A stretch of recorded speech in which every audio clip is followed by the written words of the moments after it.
আমাদের জীবনে সবচাইতে দামি জিনিস কি?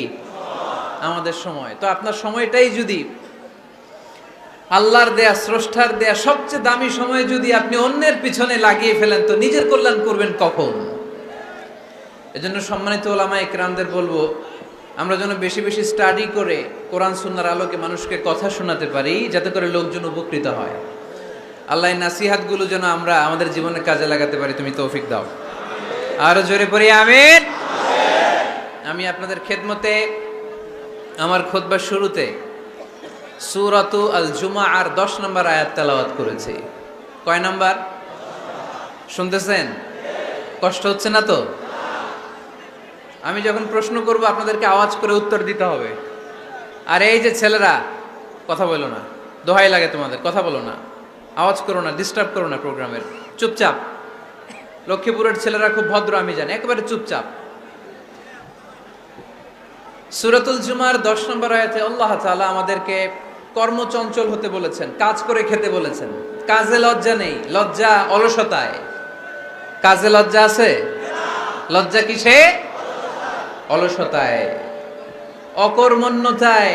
লেজিনেস খুব খারাপ, কিন্তু অ্যাক্টিভ হওয়া, এনার্জেটিক হওয়া, এটা নবীদের সুন্নাত, ঠিক কিনা? তো এই আয়াতের মাধ্যমে আল্লাহ তাআলা গোটা বিশ্বের মানুষদেরকে কাজের প্রতি উৎসাহিত করেছেন। আল্লাহ বলেছেন, ফাইদা কুদিয়াতিস সালাতু ফান্তাশিরু ফিল আরদ আবতাগু মিন ফাদলিল্লাহ। যখন সালাত শেষ হয়ে যায়, তখন তোমরা জমিনে ছড়িয়ে পড়ো, প্রত্যেকের ওয়ার্ক প্লেসে চলে যাও, কাজ করো। আবতাগু মিন ফাদলিল্লাহ, আর আল্লাহর দেয়া ফদল তালাশ করো, রিজিক তালাশ করো। মসজিদের ভিতরে রিজিক আছে? কথা কয় না। মসজিদে গেলে কি টাকা পাওয়া যায়? খাওয়া পাওয়া যায় না। খাবার উৎপন্ন করতে হয় মসজিদের বাইরে, এ জমিনে। মসজিদে গেলে রহমত পাওয়া যায়। মসজিদে গেলে কি পাওয়া যায়? এজন্য মসজিদে ঢুকার সময় আমরা কোন পা দিয়ে ঢুকি? আর কি পড়ি? আল্লাহুম্মা আফতাহলি আবওয়াবা রাহমাতিক, আল্লাহুম্মা আফতাহলি আবওয়াবা রাহমাতিক। আমরা বলি, হে আল্লাহ, আপনি আপনার রহমতের দরজা আমাদের জন্য খুলে দেন। সুবহানাল্লাহ পড়েন। এই দোয়া থেকে বোঝা গেল মসজিদে ঢুকলে কি পাওয়া যায়? সবাই বলতে হবে, কি পাওয়া যায়? মসজিদে ঢুকলে রহমত পাওয়া যায়, আর মসজিদ থেকে বের হলে রিজিক পাওয়া যায়, ফদল পাওয়া যায়। ফদলের আরেক অর্থ হচ্ছে রিজিক। এজন্য মসজিদ থেকে যখন বেরোই, কোন পা দিয়ে বেরোই? আর কি পড়ি? আল্লাহুম্মা ইন্নী আসআলুকা মিন ফাদলিক। হে আল্লাহ, আপনার কাছে আমি আপনার ফদল চাই, রিজিক চাই। এই ফদলের কথাই আল্লাহ কোরআনে বললেন, ফাইযা কুদিয়াতিস সালাতু ফান্তাশিরু ফিল আরদি ওয়াবতাগু মিন ফাদলিল্লাহ ওয়াযকুরুল্লাহা কাসীরান লাআল্লাকুম তুফলিহুন। সুবহানাল্লাহ পড়েন। আল্লাহ ডেকে বললেন, গোলাম, যখন সালাত শেষ হয়ে যায়, জমিনে ছড়িয়ে পড়ো, মসজিদে বসে থেকো না। আদেশটা কার? সালাত যখন শেষ, মসজিদে বসে থাকার দরকার নাই, জমিনের মধ্যে ছড়িয়ে ছিটিয়ে পড়ো। ওয়াবতাগু মিন ফাদলিল্লাহ, আমার ফদল তালাশ করো, আমার রিজিক তালাশ করো, বেশি বেশি আমাকে স্মরণ করো। সুবহানাল্লাহ পড়েন। তার মানে ইসলামের বিধান হচ্ছে, যখন সালাতের সময় হবে আপনি মসজিদে যাবেন, আবার সালাত শেষ আপনি আপনার কাজে চলে যাবেন। when you are done with your salah, spread out to your workplace. কাজ শেষ তো আপনার কর্মস্থলে চলে যান। এটা হচ্ছে ইসলামের নিয়ম। নামাজের আজান যখন হবে, সবাই মসজিদে ঢুকবে, সালাম ফিরিয়ে নামাজ শেষ, সবাই মসজিদ থেকে বের হয়ে যাবে। শিক্ষক চলে যাবে স্কুলে, কৃষক চলে যাবে ফসলের খেতে, ব্যবসায়ীরা চলে যাবে শপিং মলে, মেম্বার অব দ্য পার্লামেন্ট চলে যাবে সংসদ ভবনে। যে যার কাজের মধ্যে সে তাড়াতাড়ি ইনভলভ হয়ে যাবে। সালাত শেষ, কাজে ঝাঁপিয়ে পড়ো। আদেশটা কার? তাহলে ইসলামে ইবাদতের অ্যাটিটিউডটা বুঝতে পারছেন? কাজের সময় কাজ, নামাজের সময় আওয়াজ করে বলেন, কাজের সময়, নামাজের সময়। সুন্দর হয়েছে না বিষয়টা? ফাইদা কুদিয়াতিস সালাতু ফান্তাশিরু ফিল আরদ, যখন তোমাদের সালাত শেষ তখন জমিনে ছড়িয়ে পড়ো, জমিনটাকে আল্লাহ আমাদের জন্য উর্বর বানিয়েছেন। জমিনে বীজ রোপণ করে দিলেই এখানে ফসলের ব্যবস্থা করে দেয় কে? ওয়াল্লাযী জাআলা লাকুমুল আরদা যালুলান ফামশু ফী মানাকিবিহা ওয়া কুলু মির রিজকি ওয়া ইলাইহিন নুশুর। তিনি তো এমন সত্তা যিনি তোমাদের জন্য জমিনটারে ফ্ল্যাট বানিয়ে দিয়েছেন, সমতল বানিয়ে দিয়েছেন। এই জমিনের অলিতে গলিতে, বনে বাদারে, রাস্তায়, সাগরে, পাতালে, পাহাড়ে, বিভিন্ন জায়গায় তোমরা ঘুরে বেড়াও, সেখানে যে আমি আল্লাহর রিজিক তালাশ করো। সুবহানাল্লাহ। এই জমিনটাকে আল্লাহ সাহালাতুল মাসালেক, চলার জন্য সহজ বানিয়ে দিয়েছেন, ফ্ল্যাট। বিমান থেকে এটা খুব সুন্দর দেখা যায়, জমিনটা খুব ফ্ল্যাট দেখা যায়, সমতল। এই সমতল হওয়ার কারণে এখানে চাষাবাদের সুযোগ সুবিধা করে দিয়েছে কে? তাহলে বোঝা গেল এই জমিনটা সমতল এবং উর্বর, ভেরি ফার্টাইল ল্যান্ড। আমাদের সালাত শেষ, আমরা কাজে চলে যাব, আবার আজান হলে মসজিদে ঢুকে যাব। এটাই হচ্ছে ইসলামের নিয়ম। সাইয়েদনা ওমরে ফারুক যখন মসজিদে নববীর ইমাম, তিনি ইয়ামান দেশের কিছু লোকদের সাথে সাক্ষাৎ করলেন। কোন দেশের? ইয়ামান, যুদ্ধ বিধ্বস্ত একটা দেশ এখন। প্রাচীন নগরী হাদ্রামাউত বা আলাবাক, এই ইয়ামান দেশের কিছু লোকের সাথে তিনি সাক্ষাৎ করলেন। তারা গোল হয়ে বসে থাকে, নামাজের পরে যায় না, বসে বসে সুবহানাল্লাহ পড়ে, আলহামদুলিল্লাহ পড়ে জিকির করে। ওমরে ফারুক ভাবলেন দেখি পরের ওয়াক্তে কি হয়। উনি আসরের নামাজে ইমামতি করতে আসলেন, এসে দেখলেন ইয়ামানের লোকেরা মসজিদের বারান্দায় আশেপাশে বসে আছে, সবাই যায়, এরা যায় না। মাগরিবের সালাতে উনি ইমামতি করতে আসলেন, ওমরে ফারুক নামাজ শেষ করে দেখলেন সবাই চলে যায়, কিন্তু ইয়ামানের লোকগুলো যায় না। এশার সালাত পর্যন্ত তিনি ওয়েট করলেন। এশার নামাজ পড়ে চলে যাওয়ার সময় ওমরে ফারুক দেখলেন সবাই নামাজ পড়ে কাজে চলে যায়, কিন্তু ইয়ামান দেশের লোকগুলো যায় না। ওমরে ফারুক বললেন, মা বালুকুম মা খাতবুকুম, ঘটনা কি? কি হয়েছে তোমাদের? সবাই নামাজ পড়ে চলে যায়, কাজে যায়, তোমরা যাও না কেন? এখানে কি করো? ইয়ামানিরা বলতে শুরু করলো, নাহনু আল মুতাওয়াক্কিলুনা আলাল্লাহ, আমরা এখানে আল্লাহর উপর তাওয়াক্কুল করে বসে আছি। ওমরে ফারুক অবাক হলেন, আনতুম আল মুতাওয়াক্কিলুনা ফিল্লাহ, তোমরা আল্লাহর উপর তাওয়াক্কুল করে বসে আছো? তো এই যে সারাটা দিন ঘাপটি মেরে এখানে বসে থাকলে তোমাদের খাবার আসে কোত্থেকে? উপার্জন হয় কি করে? ইনকাম আসে কোত্থেকে? রুজি রুটি হয় কোত্থেকে?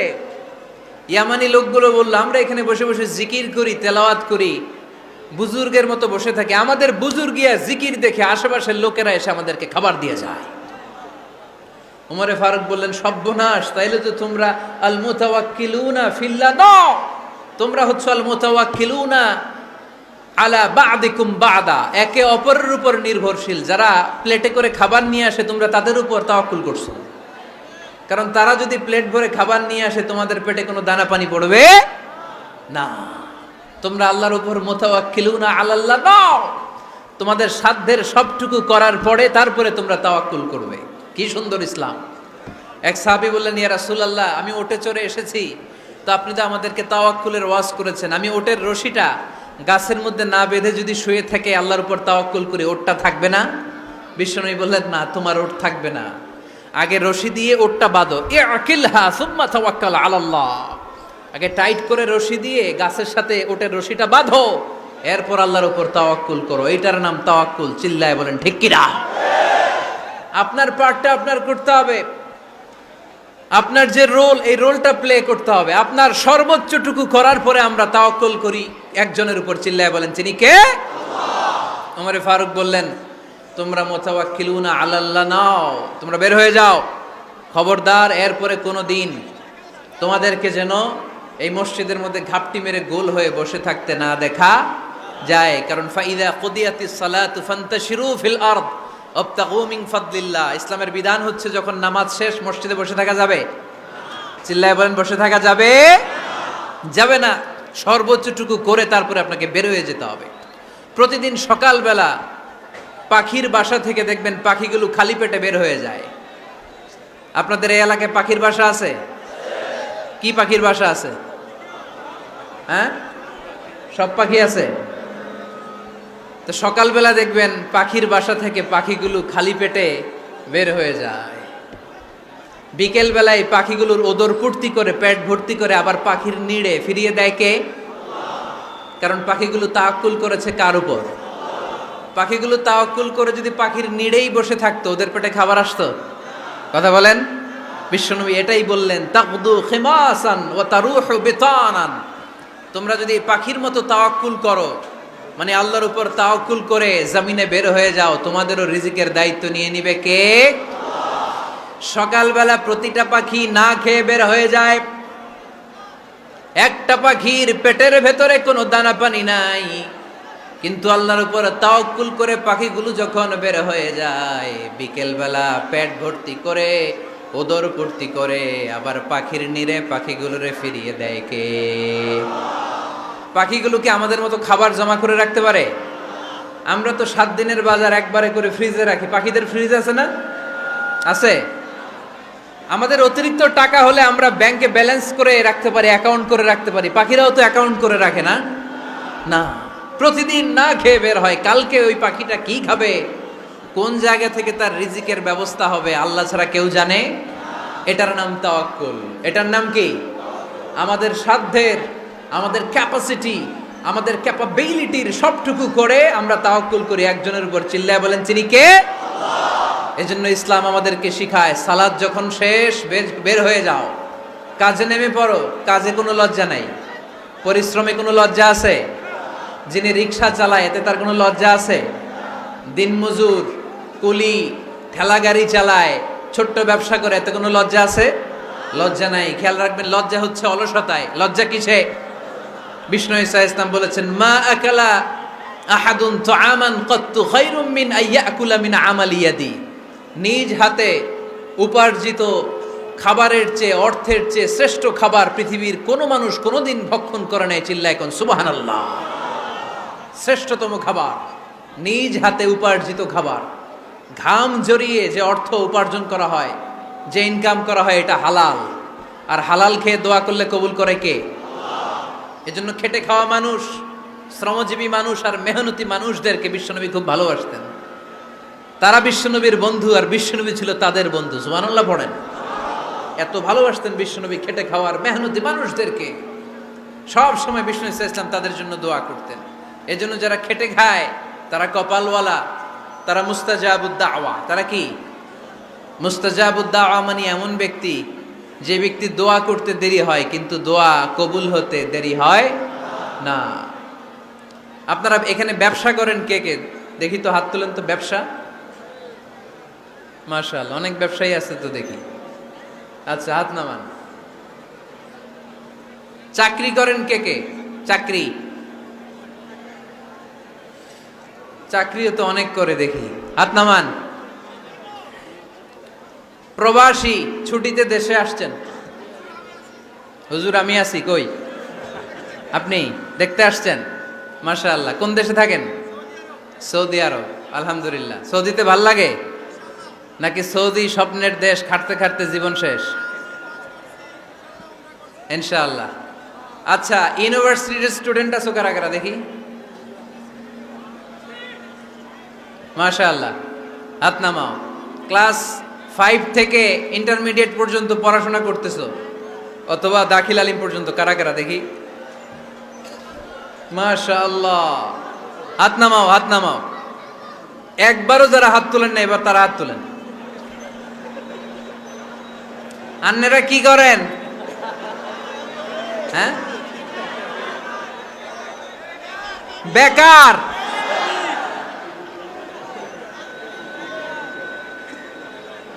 বাংলাদেশে চাকরির বাজার খুব মন্দা, ঠিক কিনা? বাংলাদেশ ইন্ডিয়াতে চাকরি পেতে অনেক কষ্ট। সামান্য একটা পদের জন্য যেখানে চেয়েছে ক্লাস 8 পাস, এখানে ডবল মাস্টার ডিগ্রি অ্যাপ্লাই করছে কয়েক লক্ষ। এজন্য আমাদেরকে উদ্যোক্তা হতে হবে। You have to be the entrepreneur. আমাদের উদ্যোক্তা দরকার, বেশি বেশি নতুন নতুন উদ্যোক্তা। নিজেই এমন আইডিয়া নিয়ে আসবে যেই আইডিয়া বিক্রি করে, দুর্দান্ত আইডিয়া দিয়ে তুমি পুরো দেশ কাঁপিয়ে দিতে পারো। পারা যাবে না লক্ষ্মীপুরের ছেলেরা? আইডিয়ার অনেক দাম। You have to generate new ideas. নতুন নতুন আইডিয়া এনে মানুষ গোটা বিশ্বকে তাক লাগিয়ে দিচ্ছে। এই যে গত কয়েক বছর আগে কারের একটা রাইড চালু হয়েছে, নাম হয়েছে উবার। কি নাম? ঢাকায় যারা চলাফেরা করেন তারা হয়তো চড়েছেন। উবারের নাম শুনছেন না? এই উবার কোম্পানি কি করে জানেন? নিজেদের ব্যবসা নাই, পুঁজি নাই, পাত্তি নাই, অফিস নাই, কিচ্ছু নাই, কোটি কোটি টাকা হাতায় নিচ্ছে। Just idea, just they are generating new ideas. নতুন নতুন আইডিয়া দিয়ে গোটা বিশ্ব কাঁপিয়ে নিয়েছে একটা মোবাইল অ্যাপসের মাধ্যমে। কিসের মাধ্যমে? Mobile apps. একটা কোম্পানি খুলেছে, গোটা বিশ্বের সব প্রাইভেট কারওয়ালারা ওইখানে রেজিস্ট্রেশন করে আপনি মোবাইলে কোথায় যাবেন, কোত্থেকে যাবেন লিখবেন, গাড়ি আপনার বাড়ির সামনে এসে হাজির। তার একটা পার্সেন্টেজ ওই উবার কোম্পানি পায়। ইউনাইটেড স্টেটস অফ আমেরিকার একটা স্টেট আছে সান ফ্রান্সিসকো, ওইখান থেকে শুরু করছে। 775টা সিটিতে ওদের অপারেশন আছে। বাংলাদেশে ঢাকাতেও আছে, আমি মালয়েশিয়াতে থাকি, ওখানেও আছে, ওখানেও আমরা চড়ি। প্রায় 63টা দেশে ওদের কাজ বাজ আছে। গত বছরে 2018 সালে ওদের প্রফিট ছিল, রেভিনিউ ছিল 11.27 billion US dollar, 11.27 US billion dollar. Just they are selling their ideas. নতুন নতুন আইডিয়া দিয়ে গোটা বিশ্ব কাঁপাচ্ছে। এই উবার যখন চালু হলো, আমি তখন মালয়েশিয়ায়, শুনলাম বাংলাদেশে নতুন আর একটা বাইর হইছে, পাঠাও। কি নাম? এটা বোধহয় সারা বাংলাদেশ ব্যাপী হয় নাই, 3টা জায়গায়, সিলেটে, চট্টগ্রামে আর ঢাকায়। এরা আরো চালাক। বাংলাদেশের ছেলেপেলেদের মাথায় চিকন চিকন অনেক বুদ্ধি। এরা ভাবলো এই উবার দিয়ে আর আমরা কত আগাবো, আমাদের গাড়ি আরো ছোট করতে হবে। এরা মোটরসাইকেল রাইড দেওয়া শুরু করছে। জ্যামের শহর ঢাকা, চিপা চাপা দিয়া এরা আপনারা নিয়ে জায়গা মতো পৌঁছায় দিবে। তো এই যে উবারের পরে আমাদের ছেলেরা বানাইলো পাঠাও। এরপরে কত কিছু বানাচ্ছে ছেলেপেলেরা, আমি তো এগুলো দেখে অবাক। রকমারি.com নাম শুনছো?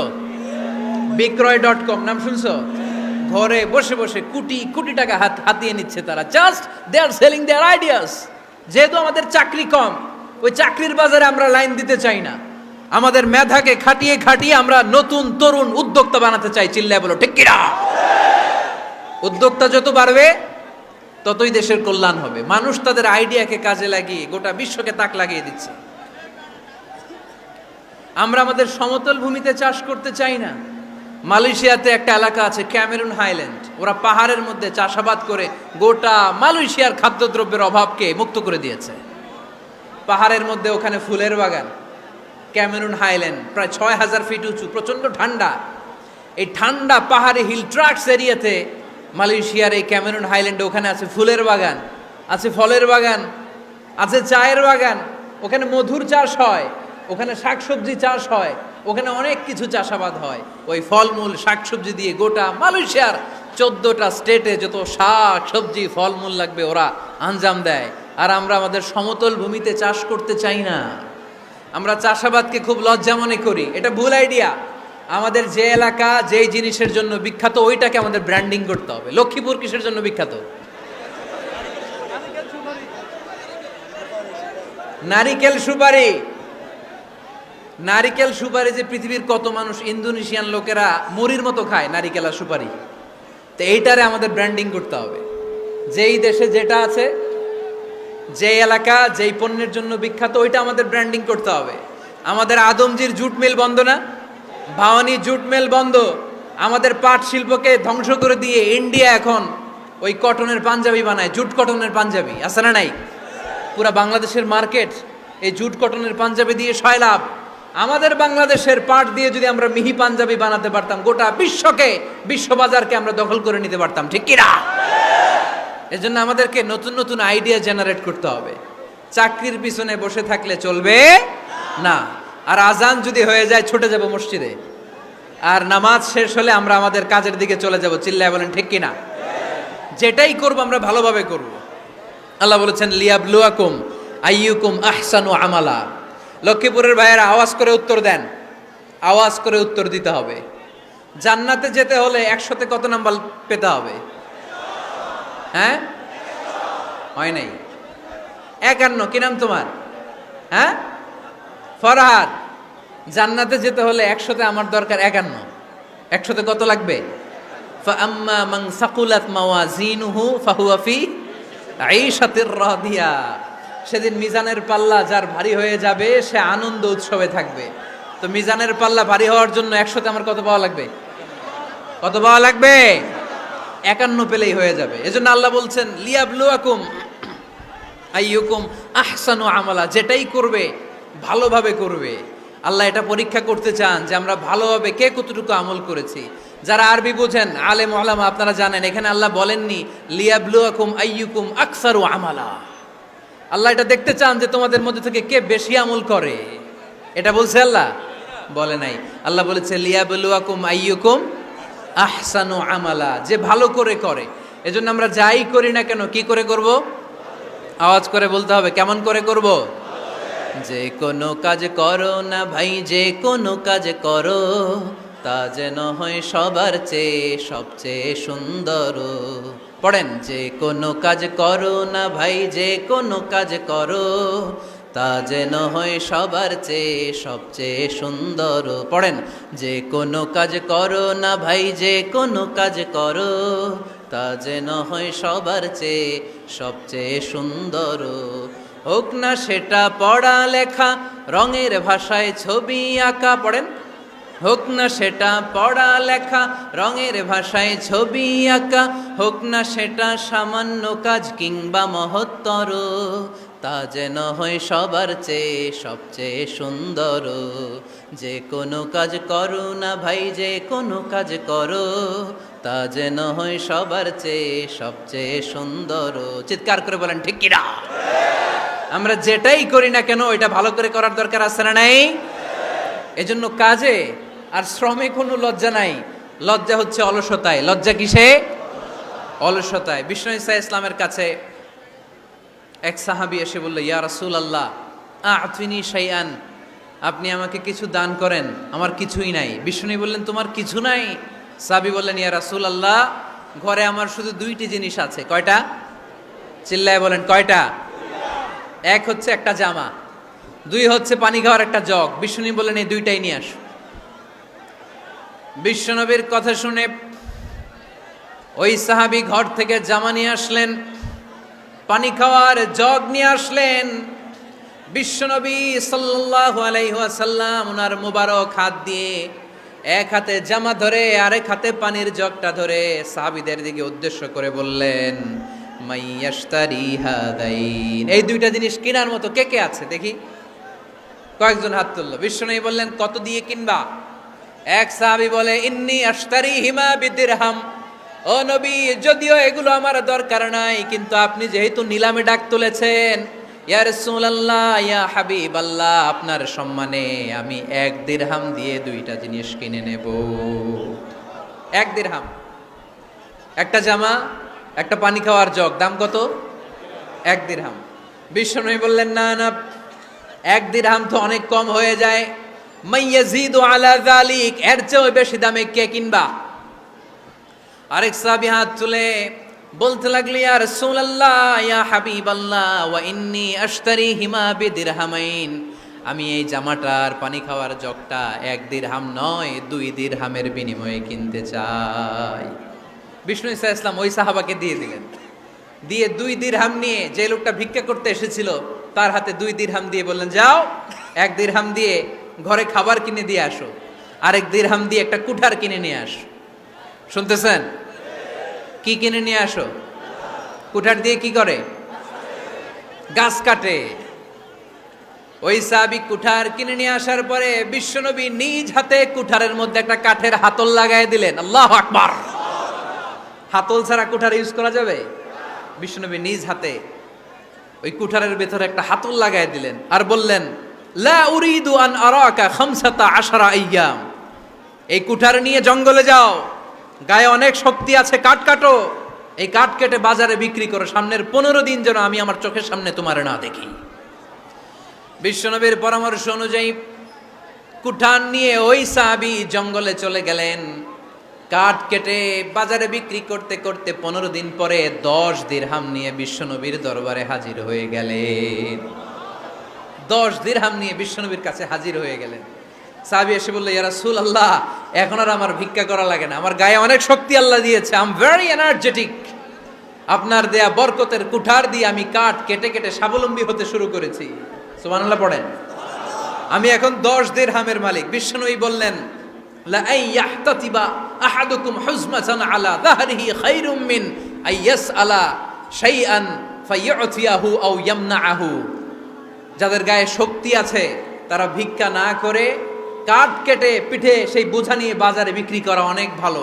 কারণ কারো কাছে যদি তুমি হাত পাতো সে দিতেও পারে, নাও দিতে পারে। আর কষ্ট করলে কষ্ট কোনোদিন বৃথা যায় না। চিল্লায় বলেন ঠিক কিনা? বিষ্ণু ইসা ইসলামের অনুপ্রেরণায় এই সাহাবা অল্প কিছুদিনের ব্যবধানে স্বাবলম্বী হয়ে গেলেন। What is the moral of the story? বিশ্বনবীর এই প্রফেটিক স্টোরি থেকে আমাদের কি শিক্ষা? লেসন নাম্বার 1, বিশ্বনবী চাইলেই ওই 2 দিরহাম দিয়ে বলতে পারতো, যাও খাবার দাবার কিনে ফ্যামিলিতে দিয়ে আসো। সে ওই 2 দিরহাম নিয়ে খাবার দাবার কিনে ফ্যামিলিকে খাইয়ে রাত্রে আবার ভিক্ষায় নামতো। কথা কন, রাত্রে কি করতো? ভিক্ষায় নামতো। বিষ্ণু ইসা ইসলাম তাকে কাজ করে খাওয়ার জন্য উৎসাহ দিলেন। পাশাপাশি বিষ্ণু ইসা ইসলাম পার্মানেন্ট সলিউশন দিলেন। এজন্য পার্মানেন্ট সলিউশনের ব্যবস্থা করতে হবে। অনেকে আমরা যাকাত দেই, জাকাতের শাড়ি দেই, জাকাতের লুঙ্গি দেই, আছে না নাই? লক্ষ্মীপুরে এরকম দেয় নাকি? কি দেয়? হ্যাঁ, গাড়ি গাড়ি দেয়, শাড়ি না। জাকাতের শাড়ি, জাকাতের লুঙ্গি বলতে কোনো কথা ইসলামে নাই। এগুলো খুব কম দামি শাড়ি। যাদেরকে এগুলো দেয়া হয় তাদেরকে অপমান করা হয়, ঠিক কিনা? আল্লাহ বলেছেন, ওয়ালাকাদ কাররামনা বানি আদম, I have dignified the status of the sons of Adam. আমি আদমের সব সন্তানদেরকে সম্মানিত করেছি। সুবহানাল্লাহ পড়েন। আপনাদের চেয়ে সম্মানিত কেউ আছে? মানুষের চেয়ে সম্মানিত গোটা বিশ্বে আর কোনো মাখলুকাত আছে? নাই। এজন্য জাকাতের শাড়ি দেয়া যাবে না, জাকাতের লুঙ্গি দেয়া যাবে না। জাকাতের শাড়ি আপনারা দেখছেন? এটারে একবার ধোয়ার পরে দ্বিতীয়বার পরা যায় না। মশারি কি পাতলা, এর চেয়েও পাতলা। এই জন্য জাকাতের শাড়ি, জাকাতের লুঙ্গি বলতে ইসলামে কোনো পরিভাষা নাই। আপনাকে স্বাবলম্বী করে দেওয়ার চেষ্টা করতে হবে। যারা লক্ষ্মীপুর জেলায় বিজনেস ম্যাগনেট আছেন, তারা একসাথে হয়ে একটা স্ট্রং জাকাত ম্যানেজমেন্ট প্ল্যাটফর্ম করতে পারেন, যেখান থেকে আপনারা বিভিন্ন থানায়, বিভিন্ন গ্রামে বাছাই করে করে কিছু ভাইদেরকে জাকাত দিতে পারেন স্বাবলম্বী করার উদ্দেশ্যে।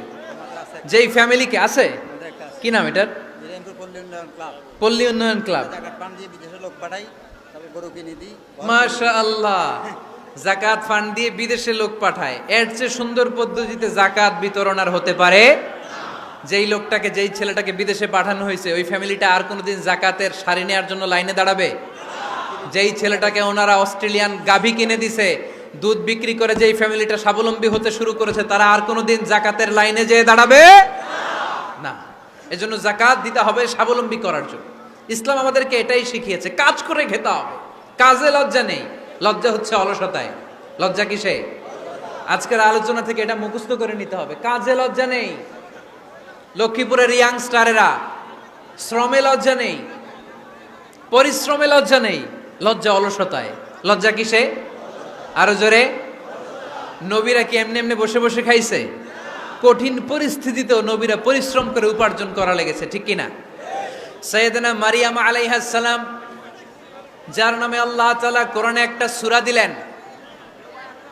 উনি পৃথিবীতে এমন একজন মহিয়সী নারী, যেই নারীর গর্ভে, যেই নারীর পেটের ভেতরে স্বামীর স্পর্শ ছাড়া সন্তান দিয়েছে কে? সাইয়েদনা ঈসা আলাইহিস সালাম পেটে আসলেন। মারিয়াম আলাইহিস সালাম লজ্জা পেলেন। হায় হায়, কেমন করে এলাকাবাসীদের কাছে আমি আমার মুখ দেখাবো? বিয়ে করি নাই, স্বামী নাই, বিয়ে হয় নাই, স্বামী নাই, কিন্তু পেটে সন্তান চলে এসেছে। হায় হায়, এলাকায় কেমনে মুখ দেখাবো? লজ্জায় পড়ে মারিয়াম আলাইহিস সালাম এলাকা থেকে চলে গেলেন। কি অবাক করা কাণ্ড! বাচ্চা ভূমিষ্ঠ হওয়ার জন্য, বড় হওয়ার জন্য 6 মাস 7 মাস লাগে নাই, পেটে বাচ্চা আসার সাথে সাথে বাচ্চাটারে বড় করে দিয়েছে কে? সাইয়েদাতুনা মারিয়াম আলাইহিস সালাম এবার বসে পড়লেন, বুঝতে আরম্ভ করলেন প্রেগন্যান্সির পেইন উঠেছে। হঠাৎ করে পেট থেকে বাচ্চা ভূমিষ্ঠ হয়ে যাওয়ার পরে উনি কাঁপতে আরম্ভ করলেন। ক্ষুধার চোটে খাবার কিছু নাই, সামনে ঝর্ণা, উপরে একটা খেজুর গাছ। সাইয়েদনা ঈসা আলাইহিস সালামকে কোলে নিয়ে মারিয়াম আলাইহিস সালাম মনে মনে ভাবে, হায় রে, কেউ যদি একটু খেজুর পেড়ে দিত, এই ক্ষুধার মুহূর্তে আমি খেজুর খেয়ে পেটের ক্ষুধা নিবারণ করতাম। রব্বুল আলামিন মারিয়ামকে উদ্দেশ্য করে আয়াত নাজিল করে দিলেন, ওয়া হুজ্জি ইলাইকি বিজিযিন নাখলাতি তুসাকিত আলাইকি রতবান জানিয়া। কোরআন সাক্ষী, হুজ্জি ইলাইকি বিজিযিন নাখলা, এর মানে হচ্ছে মারিয়াম কেউ পেড়ে দিবে না, একটু কষ্ট করে হাতটা উঁচু করে খেজুরের ডালা ধরে ঝাঁকুনি মারো, টসটসে কাঁচা পাকা খেজুর নিচের দিকে পড়বে, তারপর তুমি তুলে খাবে। সুবহানাল্লাহ পড়েন। আল্লাহ চাইলে অটোমেটিক্যালি কারামাত হিসেবে খেজুরগুলো নিচে ফেলতে পারতেন না? কথা কোন? খেজুরগুলো অটোমেটিক্যালি নিচের দিকে পড়ছে? পড়ে নাই। আল্লাহ শিক্ষা দিয়েছে, যেই পরিস্থিতিতে থাকো না কেন, তোমাকে শ্রম ব্যয় করে কষ্ট করে তোমার উপার্জন করতে হবে, রিজিকের বন্দোবস্ত করতে হবে। চিল্লায় বলেন ঠিক কিনা? ইসলাম আমাদেরকে এটাই শিখিয়েছে, কাজে লজ্জা নাই। আবার বিশ্বনবী বললেন, ইন খামাতিস সাআ ওয়া ফি ইয়াদি আহাদিকুম ফাসিলাতুন, তোমাদের কারো হাতে যদি একটা চারা বীজ থাকে, সে যদি দেখে কিয়ামত হতে শুরু করেছে, ফাইন ইসতাতাআ আন ইয়াগরিসাহা ক্বাবলা আন তাকুমাস সাআ ফালইয়াগরিসহা, কারো হাতে একটা চারা বীজ নিয়ত করেছে, চারা বীজটা রোপণ করবে, ইন দ্য মিন টাইম দেখলো কিয়ামত হতে শুরু করেছে, বিশ্বনবী বললেন, যদি তোমার সুযোগ থাকে কিয়ামত হওয়ার আগে চারা বীজটা রোপণ করে দাও। কথা বুঝতে পেরেছেন? আপনার হাতে একটা চারা বীজ, আপনি প্ল্যান করেছেন এই চারা বীজটা রোপণ করবেন, ইন দ্য মিন টাইম দেখলেন কি হওয়া শুরু হয়েছে, ইযা জুলজিলাতিল আরদু জিলজালাহা, দ্য বিগেস্ট আর্থকোয়েক, ভূমিকম্প শুরু হয়েছে, কিয়ামত হয়ে যাবে। বিশ্বনবী বললেন, কিয়ামত হইতেছে ওদিকে, আর তোমার হাতে যদি চারা বীজ থাকে, দেরি করো না, কিয়ামত তোমার কাছ পর্যন্ত আসার আগে সুযোগ পেলে চারা বীজটা রোপণ করে দাও। ইসলাম শিখিয়েছে শেষ নিঃশ্বাস পর্যন্ত তোমাকে লড়ে যেতে হবে। এই পৃথিবীতে কেউ কাউকে জায়গা করে দেয় না, জায়গা করে নিতে হয়। এই পৃথিবীটা, the life is not a bed of roses, এটা ফুল বিছানো কোনো ফুল সজ্জা নয়, এটা কণ্টকাকীর্ণ। কেউ আপনার স্পেস করে দিবে না, কেউ আপনাকে সুযোগ করে দিবে না, কেউ আপনার জায়গা করে দিবে না, বরং আপনি জায়গা করে নিলে টাইনা নিচে নামাবে। কথা বলেন? এজন্য কখনো অলসতাকে স্থান দেয়া যাবে। রসুল বাত্তালি দুক্কানু শয়তান, অলস মস্তিষ্ক শয়তানের আড্ডা। অলস যদি কেউ থাকে, এটারে টেনে বেঁধে কাজে নামাবেন, পারা যাবে? আলহামদুলিল্লাহ, লক্ষ্মীপুরে এরকম অলস ছেলে পেলে নাই।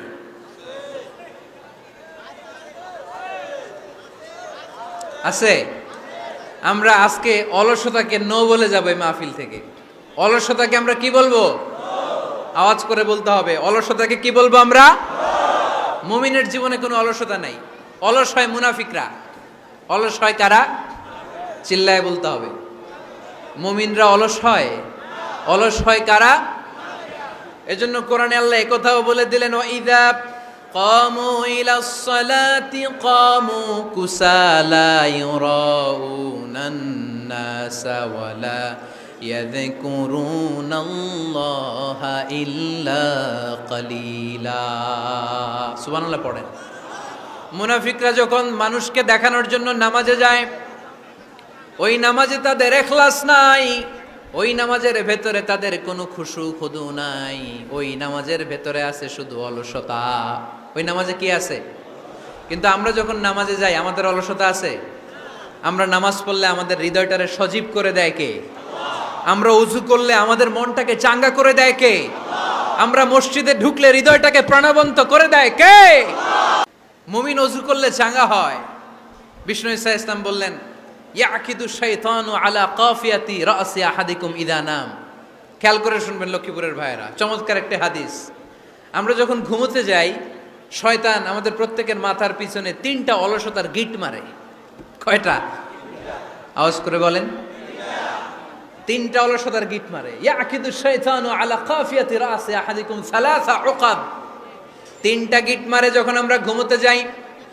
অলসতার 3টা গিট মেরে আমাদের কানের সামনে এসে ফিস ফিস করে মন্ত্র পড়তে থাকে, আলাইসা লাইলুন তাওয়িলুন ফারকুদ, আলাইসা লাইলুন তাওয়িলুন ফারকুদ। বিশাল লম্বা রাত, ঘুমাও, অনেক সময় আছে, ঘুমাও। রাত 5টা বেজে যাচ্ছে, তাহাজ্জুদের সময় শেষ হয়ে যাচ্ছে, তখনও শয়তান বলে রাত অনেক লম্বা, ঘুমাও। ফজরের সময় পার হয়ে যাচ্ছে, সূর্য উঠে যাচ্ছে, শয়তান বলে আলাইসা লাইলুন তাওয়িলুন ফারকুদ, এখনো অনেক সময় আছে, লম্বা লম্বা লম্বা চৌড়া রাত পড়ে আছে, তুমি ঘুমাও। বিশ্বনবী বললেন ফাইন ইস্তাইকাযা ওয়া যাকারাল্লাহ ইনহাল্লাত উকদা, আমার উম্মতের কেউ যখন ঘুম থেকে জেগে ঘুম থেকে ওঠার দোয়া পড়া শুরু করে দেয়, অলসতার প্রথম গিটটা সাথে সাথে খুলে দেয় কে? আপনি ঘুম থেকে উঠেই যখন ঘুম থেকে ওঠার দোয়া পড়বেন, আপনার অলসতার প্রথম গিট খুলে দেয় কে? ঘুম থেকে ওঠার দোয়াটা কি? আলহামদুলিল্লাহিল্লাযী আহইয়ানা বা'দামা আমাতানা ওয়া ইলাইহিন নুশুর। প্রশংসা সে আল্লাহ, যে আল্লাহ আমাদেরকে লম্বা একটা ঘুম শেষে, মৃত্যু শেষে আমাদেরকে ঘুম থেকে উঠালেন। এই দোয়াটা পড়ার সাথে সাথে শয়তান যে 3টা গিট মারছে, ওই 3টার একটা খুলে দেয় কে? ফাইন তাওয়াদ্দা ইনহাল্লাত উকদা, ঘুম থেকে জেগে ঘুমের দোয়া পড়ার পরে যখন কেউ ওযু করে ফেলে, অলসতার দ্বিতীয় গিটটাও খুলে দেয় কে? ওযু করার পরে ফাইন সাল্লাত ইনহাল্লাত উকদা, নামাজের মুসল্লায় দাঁড়িয়ে যখন নামাজ শুরু করে দেয়, অলসতার 3 নাম্বার গিটটাও খুলে দেয় কে?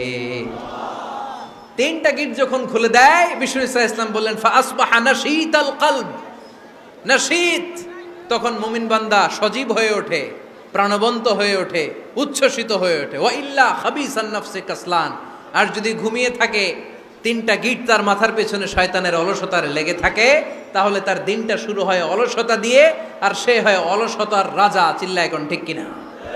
এজন্য আমরা কি অলস হতে চাই না কর্মঠ হতে চাই? কোন নবীরা কি অলস ছিলেন? পৃথিবীতে কোন নবী অলস ছিলেন? সব নবী কর্মঠ ছিলেন। বিষ্ণু ইসা ইসলাম বললেন মা বাআসাল্লাহু নাবিয়্যান ইল্লা রাআল গানাম, এই পৃথিবীতে এমন কোন নবী নাই যেই নবী বকরি চড়ায় নাই। কি চড়ায় নাই? বকরি রে আপনারা লক্ষ্মীপুরের ভাষা কি বলেন? কি বলেন? ছাগল। তো পৃথিবীতে এমন কোন নবী নাই যেই নবী কি চড়ায় নাই? ছাগল চড়ায় নাই। সাহাবারা বললেন ইয়া রাসূলুল্লাহ আনতা কাযালিক, আপনিও ছাগল চড়াইছেন? বিষ্ণু ইসা ইসলাম বললেন না, আমিও ছাগল চড়িয়েছি। ওয়া ইন্নী আরআহা আলা কারারাইতি আহলি মক্কা, আমি তো মক্কাবাসীদের অল্প কিছু পয়সার বিনিময়ে তাদের ছাগলগুলোকে চড়িয়ে দিতাম। সুবহানাল্লাহ পড়বেন না? বিষ্ণু ইসা ইসলাম ছাগল চড়াতেন। ছাগল চড়ানো সহজ কাজ না কঠিন কাজ? কেন কঠিন এটা?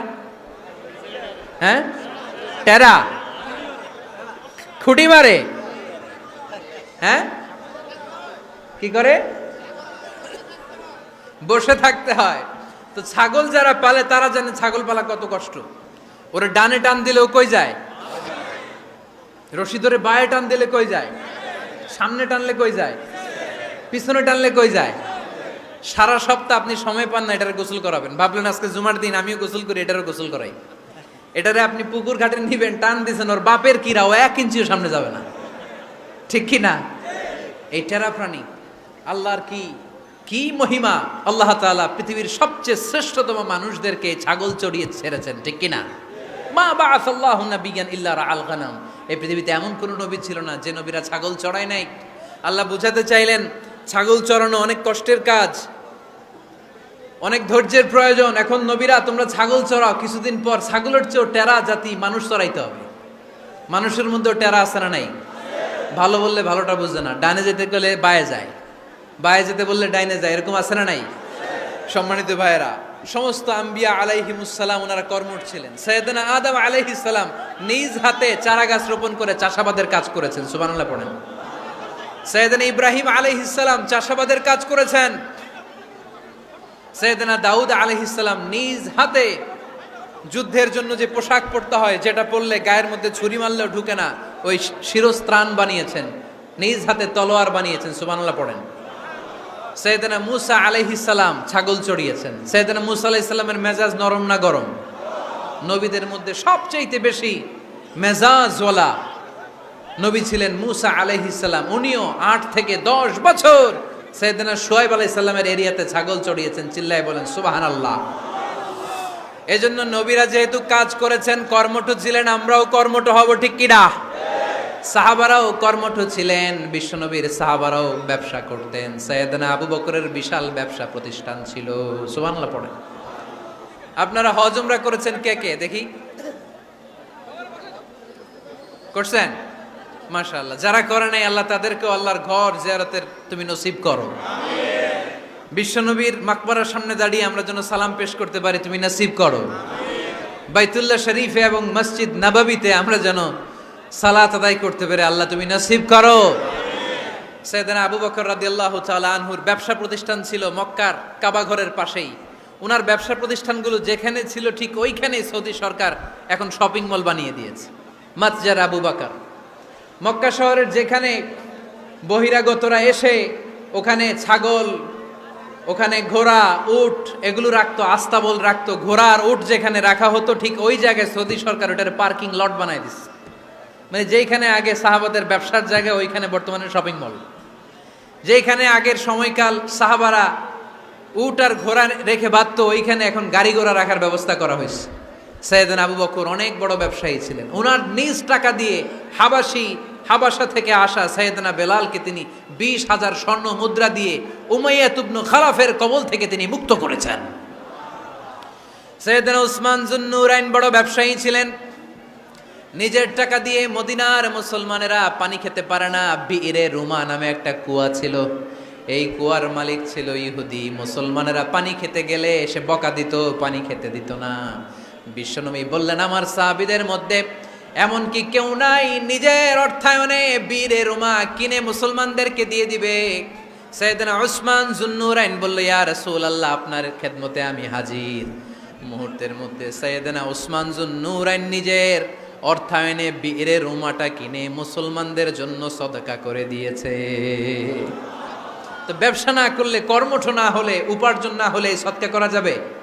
চিল্লায় বলেন, করা যাবে? সুনানে তিরমিজির বর্ণনা, বিষ্ণু ঈসা ইসলাম মক্কা থেকে যত সাহাবারা হিজরত করে মদিনায় এসেছে, মদিনাতে কোনো না কোনো সাহাবার সাথে বিশ্বনবী ভ্রাতৃত্বের বন্ধনে আবদ্ধ করে দিয়েছে। সুবহানাল্লাহ পড়েন। এজন্য মক্কা থেকে যারা এসেছে এদেরকে বলে মুহাজির। এদেরকে কি বলে? আর মদিনায় যারা ছিল এদেরকে বলে আনসার। এদেরকে কি বলে? আওয়াজ করে উত্তরে দিবেন। মক্কা থেকে যারা এসেছে তাদের নাম, আর যারা মদিনার সাহাবী তাদের নাম আনসার। আজকে এই মাহফিলে লক্ষ্মীপুর এর বাইরে থেকে কারা কারা আসছেন দেখি?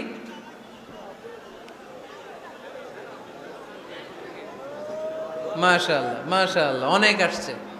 আল্লাহ ভাইদেরকে তুমি কবুল করো, হাত নামান। এই যে লক্ষ্মীপুরের বাইরে থেকে যে ভাইরা আসছে তারা লক্ষ্মীপুরের মেহমান, ঠিক কিনা? মক্কা থেকে হিজরত করে যে সমস্ত সাহাবারা এসেছিল তারা ছিল মদিনার মেহমান। বিশ্বনবী এক এক মক্কার সাহাবীকে মদিনার এক এক সাহাবীর সাথে ভ্রাতৃত্বের বন্ধনে আবদ্ধ করে দিলেন।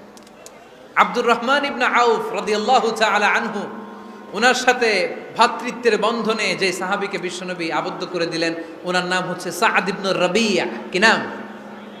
মদিনার অনেক বড় ব্যবসায়ী। বিশ্বনবী বললেন, ও আব্দুর রহমান ইবনে আউফ, সম্পদ ছেড়ে দিয়ে, পরিবার ছেড়ে দিয়ে, স্থাবর অস্থাবর সব ছেড়ে দিয়ে আল্লাহ রাসূলের ভালোবাসায় মক্কা থেকে মদিনায় এসেছো। মদিনায় তোমার চিন্তা নাই, সাদ ইবনুর রবিকে আমি তোমার ভাই বানিয়ে দিলাম। সাদ ইবনে রবি তোমার আপন ভাইয়ের মতো। সাদ ইবনে রবি বলল, আব্দুর রহমান, জীবনে তোমারে কোনোদিন দেখি নাই, তোমারে আমি চিনি না, তোমার নাম শুনি নাই, কিন্তু বিশ্বনবী তো তোমার দায়িত্ব আমাকে দিয়েছে। আমার চেয়ে বড় ধনী এই মদিনার মধ্যে দ্বিতীয় কেউ নাই। আজ থেকে তুমি আমার ভাই, আজ থেকে তুমি আমার কি? আল্লাহ আমাকে যত সম্পত্তি দান করেছে তার অর্ধেক সম্পত্তি আমি তোমার নামে দিয়ে দিলাম। ও আব্দুর রহমান ইবনে আউফ, শুধু তাই নয়, রব্বুল আলামিন আমাকে 2 জন স্ত্রী দিয়েছে। কয়জন? তুমি দেখো আমার কোন স্ত্রীকে তোমার বেশি ভালো লাগে, যার নাম তুমি বলবে সাথে সাথে আমি তারে তালাক দিয়ে দিব। তার ইদ্যত পালন শেষে তুমি তাকে বিয়ে করে তোমার সাথে নিয়ে যাবা। সুবহানাল্লাহ পড়েন। কারণ বিশ্বনবী তোমার দায়িত্ব আমার কাছে দিয়েছে, তুমি আমার ভাই, আমি মদিনার সবচেয়ে বড় ধনী, আমার অর্ধেক সম্পদ আমি তোমারে দিয়ে দিব, আমার 2 স্ত্রীর 1 স্ত্রীকে তোমারে দিয়ে দিব। সাইয়েদনা আব্দুর রহমান ইবনে আউফ এই কথা শুনে অবাক হলেন। অবাক হয়ে উনিও এক অবাক কথা বললেন। উনি বললেন, লা হাজাতা লি ফি ইয়া আখি, ও আমার প্রাণের ভাই, তোমার কথা শুনে আমার হৃদয়টা ভরে গিয়েছে, কিন্তু তোমার সম্পদেরও দরকার আমার নাই, তোমার স্ত্রীরও দরকার আমার নাই। বারাকাল্লাহু ফি মালিক, ওয়ালি আহলিক, আল্লাহ তোমার মালেও বরকত দেখ, তোমার সম্পদেও বরকত দেখ, তুমি শুধু একটু কষ্ট করবা। কি কষ্ট? দুল্লানি আলা সুক, show me the way to the market. তুমি মদিনায় কোনো মার্কেট আছে কিনা, শপিং মল আছে কিনা, ব্যবসা প্রতিষ্ঠান আছে কিনা আমারে দেখায় দাও। সুবহানাল্লাহ পড়ে। আমরা হইলে কি করতাম? লক্ষ্মীপুরে যারা আসছে এদের একজনকে যদি বলা হয় ভাই আপনি এখন থেকে লক্ষ্মীপুরের ভাই, আমার অর্ধেক সম্পদ আপনারা দিয়ে দেব, কি করবে? পায়ের উপর পা তুলে খাবে আর বলবে কি আনন্দ আকাশে বাতাসে, ঠিক কিনা? এরপর যদি বলি ভাই আমার দুই বউ যেটারে সুন্দর লাগে বলেন তালাক দিয়ে দেই, নিয়ে যান, কি বলবে?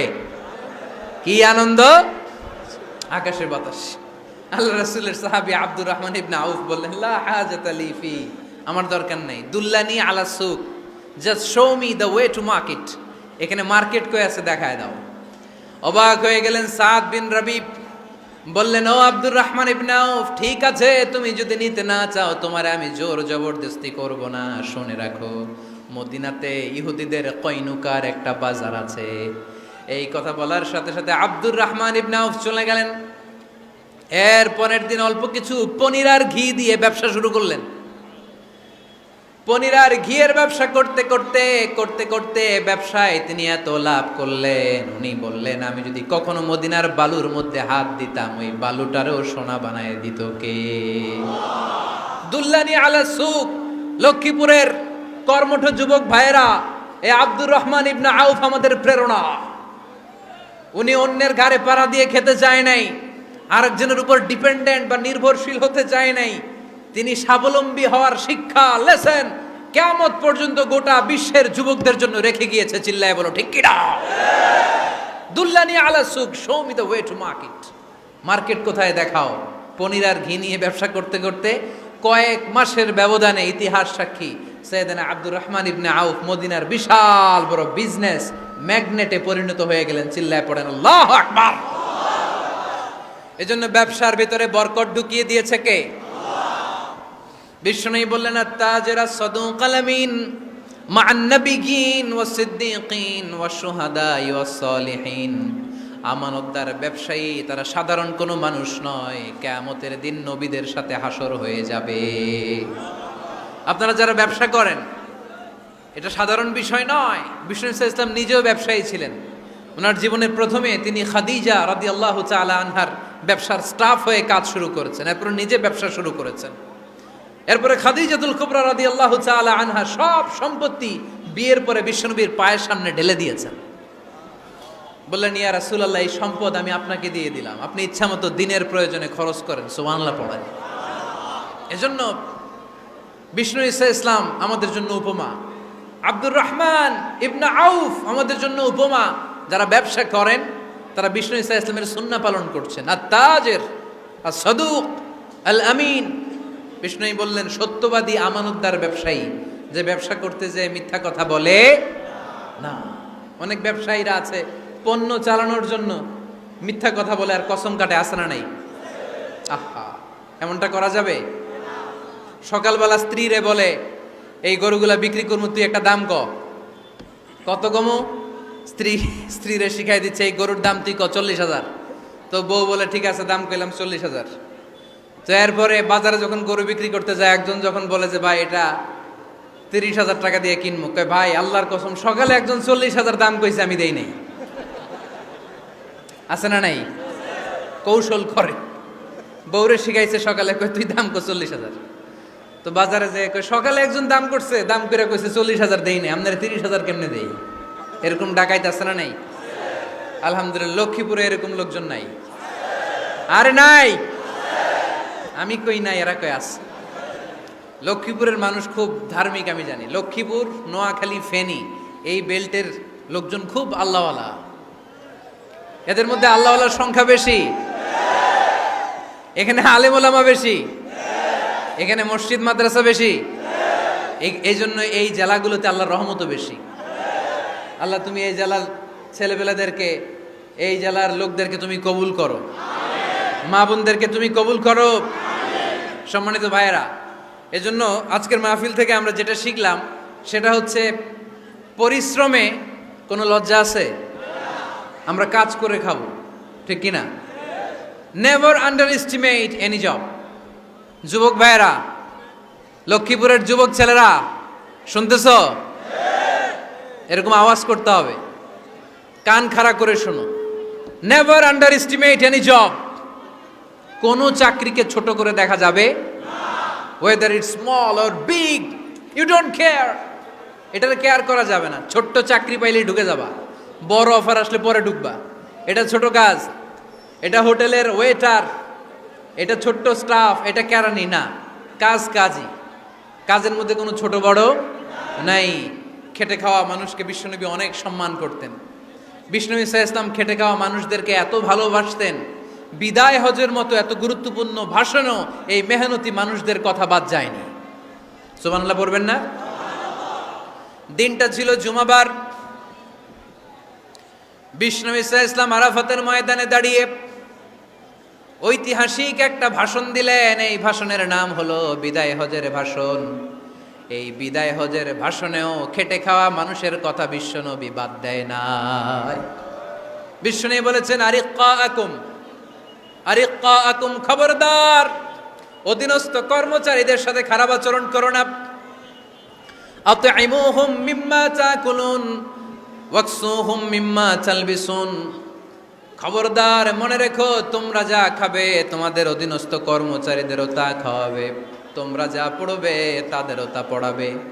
বিশ্বনবী শেষ নিঃশ্বাস ত্যাগ করে যাওয়ার আগে যেই কয়েকটা কথা বলেছিলেন তার মধ্যে মেহনতি মানুষদের জন্য কথা আছে নাড়াই।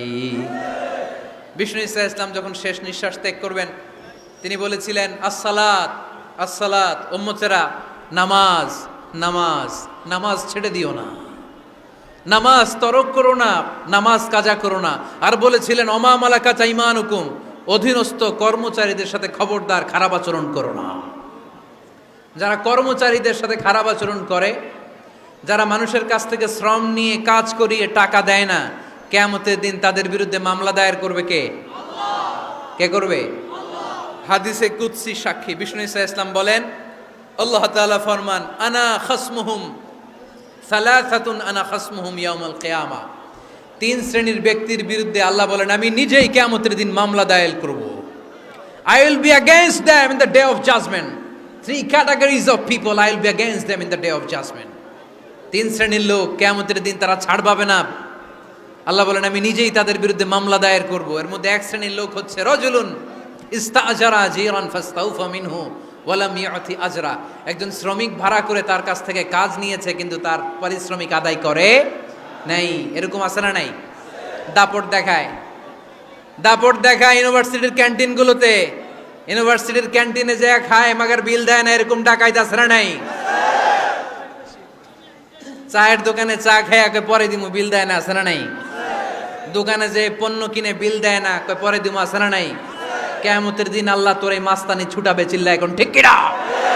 আনা খাসমুহুম, আমি নিজেই তাদের বিরুদ্ধে মামলা দায়ের করব। কথাটা কার? এজন্য বিশ্বনবী বললেন, খবরদার মেহনতি মানুষ, খেটে খাওয়া মানুষ, এদের দোয়া কবুল হয়ে যায়।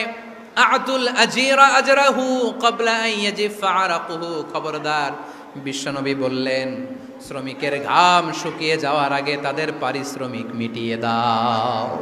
বিশ্বনবীর বিখ্যাত হাদিস, আতুল আজিরা আজরাহু ক্বাবলা আন ইয়াজিফা আরাকুহু, শ্রমিকের ঘাম মাটিতে লাগার আগে, শুকিয়ে যাওয়ার আগে তাদের পারিশ্রমিক মিটিয়ে দাও। কেননা তারা যদি বদদোয়া করে তোমার জীবনের জাহান্নাম বানিয়ে দিবে কে? বিষ্ণু ইসা ইসলাম সব সময় খেটে খাওয়া মানুষদেরকে আগলে রাখতেন। সব সময় শুধু যে ভাষণে মেহনতি মানুষদের সাথে ভালো আচরণ করতে বলতেন, শ্রমিকদের সাথে ভালো আচরণ করতে বলতেন এমনটা নয়, ওনার ব্যক্তিগত জীবন ঘাটলেও দেখা যায় উনি শ্রমিকদের সাথে কেমন আচরণ করেছেন। বিষ্ণু ইসা ইসলামের একজন খাদেম ছিল, আপনারা তার নাম জানেন? কি নাম? সবাই বলেন আনাস। আওয়াজ করে বলেন, বিশ্বনবীর খাদেমের নাম? নামটা কেমন লাগে? ভালো লাগে? ছেলে হইলে রাখবেন তো? রাখবেন? অনেকে আমার জিজ্ঞেস করে যে আমার একটা ছেলের নাম বলে দেন। এই এলাকার যদি কারো সম্ভাব্য আগন্তুক 2-1 মাস পরেই ছেলে পৃথিবীতে আসবে, এর নাম রাখবেন আনাস। নাম কি রাখবেন? খাদিমু রাসূলিল্লাহ, আল্লাহ রাসূল সাল্লাল্লাহু আলাইহি ওয়াসাল্লামের খাদেম। এই খাদেমের কাছ থেকে একটু শোনেন ওনার মালিক কেমন ছিল, শুনবেন নাকি কষ্ট হচ্ছে? সম্মানিত ভাইয়েরা, খেয়াল রাখবেন, কোনো পীর সাহেবের ব্যাপারে যদি আপনি রিপোর্ট চান, পীর সাহেবের বউয়ের কাছ থেকে শুনবেন। কথা কয় না, বোঝে নাই বোধ হয়। একজন পীর সাহেব হুজুর উনি কেমন, রিপোর্ট নেবেন কার কাছ থেকে? কার কাছ থেকে? বউয়ের কাছ থেকে। একজন বড় সাহেব, বড় নেতা, তার ব্যাপারে যদি রিপোর্ট পেতে চান, আমি কয়েকটা জায়গায় বলে দিই, এই জায়গাগুলো থেকে রিপোর্ট নেবেন। 1 নাম্বার তার ড্রাইভার, 1 নাম্বার। 2 নাম্বার তার বাড়ির দারোয়ান, 2 নাম্বার। 3 নাম্বার তার খাদেম, 3 নাম্বার। 4 নাম্বার তার ঘরের কাজের মেয়ে, 4 নাম্বার। এদের কাছ থেকে আসল রিপোর্ট পাওয়া যায়, ঠিক কিনা? এবার বিশ্বনবীর ব্যাপারে বিশ্বনবীর খাদেম কি বলে শুনবেন? বুঝে নাই বোধহয়। বিশ্বনবীর ব্যাপারে বিশ্বনবীর খাদেম কি কমেন্টস করছে শুনতে চান? খাদেমের নাম আরো জোরে বলতে হবে। আনাস রাদিয়াল্লাহু তাআলা, আনাস রাদিয়াল্লাহু তাআলা আনহু বলেন, বিশ্বনবী যখন মক্কা থেকে মদিনায় হিজরত করে আসলেন, মদিনার অলিতে গলিতে আনন্দের বন্যা বয়ে গেল। তলা আল বাদরু আলাইনা বলে সবাই বিশ্বনবীকে বরণ করে নিল, সবাই বিশ্বনবীর সাথে দেখা করতে আসলো। সবাই যখন আনসারী নারী পুরুষরা দেখা করতে যায়, আমার আম্মাও বলল, আনাস, মক্কা থেকে বিশ্বনবী এসেছে, চলো তোমারে নিয়ে দেখা করতে যাই। আনাসের মা আনাস রাদিয়াল্লাহু তাআলা আনহু তখন খুব ছোট্ট, তিনি যে দেখে মানুষের ভিড়ে আনাসকে নিয়ে সামনে যাওয়া যায় না। আর তিনি দেখলেন মদিনার অলিতে গলিতে মানুষের ভিড়, আনসারি, আবাল বৃদ্ধ বনিতা, নারী পুরুষ সবাই বিশ্বনবীর সাথে দেখা করছে। আর যারাই দেখা করছে হাতে কোনো না কোনো হাদিয়া নিয়ে বিশ্বনবীর সাথে দেখা করতেছে। সুবহানাল্লাহ কইবেন না? আনসারি যত সাহাবারা বিশ্বনবীর সাথে দেখা করতে এসেছে, কি নিয়ে আসছে? কথা কয় না। তাহা দাও তাহাব্বু, হাদিয়া দাও, একে অপরকে হাদিয়া দাও, তোমাদের মধ্যে ভালোবাসার বন্ধনকে বাড়িয়ে দিবে কে? আনাসের মা বললেন, আমি মানুষ ধাক্কাতে ধাক্কাতে বিশ্বনবীর সামনে পর্যন্ত গেলাম, যে দেখি সবাই বিশ্বনবীর হাদিয়া দেয়। আমি বিশ্বনবীর সামনে যে কাঁদো কাঁদো সরে বললাম, ইয়া রাসূলুল্লাহ, ইয়া হাবিবাল্লাহ, লাম ইউবকি রাজুলুন ওয়ালা ইমরাআতুন মিনাল আনসার ইল্লা ক্বাদ আতহাফাকা বিতুহফা। ও নবী, আমি দেখতে পেয়েছি আনসারী এমন কোন নারী নাই, এমন কোন পুরুষ নাই যে আপনাকে আপনার হাতে কোনো না কোনো হাদিয়া দেয় নাই। ওয়া ইন্নী লা আকদিরু আলা যালিকা মা উতহিফুকা বি। কিন্তু ইয়া রাসূলুল্লাহ, ইয়া হাবিবাল্লাহ, আমার কাছে তো কোনো টাকা নাই, আমার কাছে কোনো পয়সা নাই, আমার ঘরে এমন কোনো জিনিস নাই যেই জিনিসটা আমি আপনারে হাদিয়া দেব, ইল্লা ইবনি হাদা, আমার এই নার ছেঁড়া ধন কলিজার টুকরা সন্তান আনাস ছাড়া। ও আখিরি জামানার পয়গম্বর, আমি আমার কলিজার টুকরা আনাসকে আপনারে হাদিয়া দিয়ে দিলাম। ইয়া রাসূলুল্লাহ, মদিনার আনসারী এমন কোনো নারী পুরুষ কেউ তো বাকি নাই যে আপনাকে হাদিয়া দেয় নাই, সবাই তো হাদিয়া দিল, কিন্তু আমি তো হাদিয়া দেওয়ার মতো আমার কাছে কিছু নাই। আপনারা কি হাদিস থেকে নেয়া এই গল্পটা বুঝতে পেরেছেন? কথাটা শুনতেছিলেন? আনাস রাদিয়াল্লাহু তাআলা আনহুর মা বললেন, ইয়া রাসূলুল্লাহ, আনসারী এমন কোন নারী নাই, এমন কোন পুরুষ নাই যে আপনারা হাদিয়া দেয় নাই, কিন্তু আমার তো হাদিয়া দেওয়ার মতো কিছু নাই, আমার এই কলিজার টুকরা আনাস ছাড়া। কি আর আমি করব, আমার কলিজার টুকরা আনাসকে আমি আপনার দরবারে হাদিয়া দিয়ে দিলাম। ইয়া রাসূলুল্লাহ, আমার ছেলেটারই আপনারা হাদিয়া দিলাম। খুদ হাদা ইয়াখদুমু কামা বাদালাক, আপনার যেই কাজ লাগবে, যেই খেদমতের প্রয়োজন, আপনার এই খেদমত করবে। ও নবী, আমি জানি আনাস আপনার বেশি খেদমত করতে পারবে না। আনাস আপনার মেসওয়াক এনে দিবে, অজুর পানি এনে দিবে, জুব্বা লাগলে জুব্বাটা এনে দিবে, ছোটখাটো কাজ করে আপনারে সাহায্য করবে। আমার কলিজার টুকরা সন্তানকে চিরকালের জন্য আমি আপনারে হাদিয়া দিয়ে দিলাম। আনাস রাদিয়াল্লাহু তাআলা আনহু বর্ণনা করছেন, আমি দাঁড়িয়ে দাঁড়িয়ে শুনছি আমার আম্মা বলছে আমি নাকি বিশ্বনবীর জন্য হাদিয়া। সুবহানাল্লাহ পড়েন। এবার খেদমত শুরু করলো সাইয়েদনা আনাস। ছোট্ট মানুষ কি আর করবে, কতটুকু খেদমত আর করতে পারবে? বিশ্বনবীর মেসওয়াকটা এনে দেয়। সুবহানাল্লাহ পড়েন। বিশ্বনবীর আতরের শিশিটা এনে দেয়, বিশ্বনবীর জাইতুনের তেলের বোতলটা আগিয়ে দেয়, বিশ্বনবীর জামাটা প্রয়োজনে বিশ্বনবীর হাতে এনে দেয়। সাইয়েদনা আনাস বলেন আমি 1 বছর নয়, 2 বছর নয়, 5 বছর নয়, 7 বছর নয়, 10 বছর বিশ্বনবীর খেদমত করেছি। ফামা দারাবানি, 10 বছরে একদিনও তিনি আমারে মারে নাই। সুবহানাল্লাহ। একদিন আমার গায়ে হাত তোলে নাই। হাত তোলা তো দূরের কথা, ওয়ালা সাব্বানি, কোনোদিন গালি দেয় নাই। ওয়ালা আবাসা আলা ওয়াজহি, কখনো বিরক্তির স্বরে ভ্রু কুচকে আমার দিকে বিশ্বনবী কোনোদিন তাকায় নাই। সুবহানাল্লাহ পড়েন। কোনোদিন আমার গায়ে হাত তোলে নাই। আরে হাত তোলা তো দূরের কথা, আমাকে ধমকি পর্যন্ত দেয় নাই। ধমকি দেয়া তো দূরের কথা, আমরা অনেক সময় বিরক্ত হয়ে ভ্রু কুচকাই না। এরকম বিরক্তি হলে আমরা কারোর প্রতি বিরক্ত হলে কি হয়? কপাল ভ্রু কুচকে ওঠে, ঠিক কিনা? সাইয়েদনা আনাস বললেন কোনোদিন মারে নাই। খাদেম বলতেছে, খাদেম, বড় সাহেবের রিপোর্ট কার থেকে নিতে হয়? হয় খাদেম, নয় দারোয়ান, নয় ঘরের কাজের মেয়ে, তা না হলে ড্রাইভার। বিশ্বনবীর খাদেম বিশ্বনবীর ব্যাপারে কি কমেন্ট করছে? মা সাব্বানি ওয়ালা জারাবানি ওয়ালা আবাসা ফি ওয়াজহি। এই 10 বছরের খেদমতের জিন্দেগিতে কোনোদিন বিশ্বনবী আমারে মারে নাই, গায়ে হাত তোলে নাই। আরে হাত তোলা তো দূরের কথা, একটা ধমকও দেয় নাই। আরে ধমক দেয়া তো দূরের কথা, বিরক্তির সুরে ভ্রু কুচকে আমার দিকে কখনো তিনি তাকায় নাই। চিল্লায় বলো সুবহানাল্লাহ। আর আজকে মাইক পেলে মানবাধিকারের কর্মী কি সুন্দর কথা বলে, উইমেন রাইটসের কথা বলে, শিশু শ্রম নিয়ে কথা বলে, আর বাড়িতে কাজের মেয়ের গায়ের মধ্যে খুন্তি, গরম খুন্তি পিঠের মধ্যে লাগিয়ে পিঠ ঝলসিয়ে দেয়। এরকম আছে না নাই? পত্রপত্রিকায় প্রায় দেখা যায় যে কাজের মেয়েদেরকে কি অত্যাচার করে। খুন্তি গরম করে করে চামড়ার মধ্যে লাগিয়ে স্কিন ঝলসে ফেলেছে।